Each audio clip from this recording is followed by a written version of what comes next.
హామీల అమలు గురించి ప్రభుత్వం చేస్తున్న స్కామ్ల గురించి ప్రశ్నిస్తే సీఎం రేవంత్ రెడ్డి అడ్డగోలుగా మాట్లాడుతున్నారన్నారు మాజీ మంత్రి హరీష్ రావు. విద్యార్థులకు 4 మంచి మాటలు చెప్పాల్సింది పోయి వారి ముందు కూడా విమర్శలు చేస్తున్నారని మండిపడ్డారు. రైతులకు ఇస్తామన్న రైతు బంధు, రైతు బీమా సంగతేంటని ప్రశ్నించారు. ఫీ రియంబర్స్మెంట్, నిరుద్యోగులకు ఉద్యోగాలు ఎక్కడ పోయాయన్నారు. అవసరమైన విషయాలు మాట్లాడకుండా ఎత్తు పొడవుల గురించి మాట్లాడితే ఎవరికి అవసరమని ప్రశ్నించారు హరీష్ రావు. చెప్పినవి చేసిండ్రు, చెప్పని హామీలు కూడా ప్రజలకు ఏం కావాలో మన కేసీఆర్ గారు మనకు చేసి ఇచ్చిండ్రు.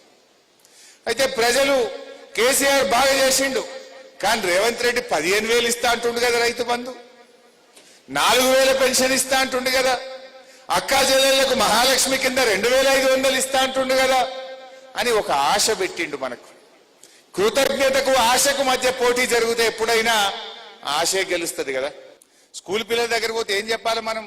అరే మంచిగా చదువుకోండి, డాక్టర్లు కాండ్రి, ఇంజనీర్లు కాండ్రి, ఫోన్లు వాడకుండ్రి, శ్రద్ధగా వినుండ్రి, స్కూల్ డుమ్మగొట్టకుండ్రి అని మంచి మాటలు చెప్పాలి కదా పిల్లలకు. ఆ పిల్లల ముంగట పోయి అడ్డగోలుగా మాట్లాడొచ్చిండి. ఇవాళ ఏమంటాడు? హరీష్ రావు తాటి చెట్టు లెక్క పెరిగిండు అట, నేనేదో ఈత చెట్టు లెక్క పెరిగిందట. ఇంకా పిల్లలకు నేను తాటి చెట్టు లెక్క పెరిగితే ఏం అవసరము, నేను ఈత చెట్టు లెక్క పెరిగితే ఏం అవసరము, అసలు నువ్వు ముఖ్యమంత్రిగా నా ఎత్తుతో నీకేం పని? అయ్యా రేవంత్ రెడ్డి, నేను నిన్ను కూడా తిట్టగలుగుతా, నీకంటే గట్టిగా తిట్టగలుగుతా, కానీ నాకు విజ్ఞత ఉన్నది, సంస్కారం ఉన్నది, నేను తిట్టను. 45 రోజుల్లో వేస్తానన్న రైతు బంధు ఎప్పుడు ఇస్తావు గది అడుగుతున్నా, దానికి సమాధానం చెప్పు నా రైతుల పక్షాన.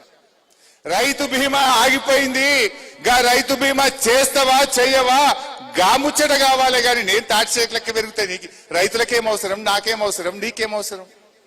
అరే పంటలకు పోయిన యాసంగి బోనస్ ఎగ్గొట్టినావు, ఈ యాసంగి బోనస్ ఎగ్గొట్టినావు, గది ఇస్తావా ఇయ్యవా చెప్పు తప్ప నా ఎత్తుతో నీకేం పని?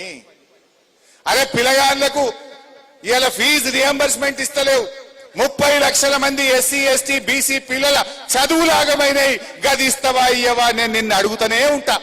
నువ్వు నన్ను తిట్టినా, నా ఎత్తు గురించి అడిగినా, నా పొడుగు గురించి మాట్లాడినా, బిడ్డ ఫీజు రియంబర్స్మెంట్ ఎప్పుడు ఇస్తావో నేను నిలదీస్తూనే ఉంటా.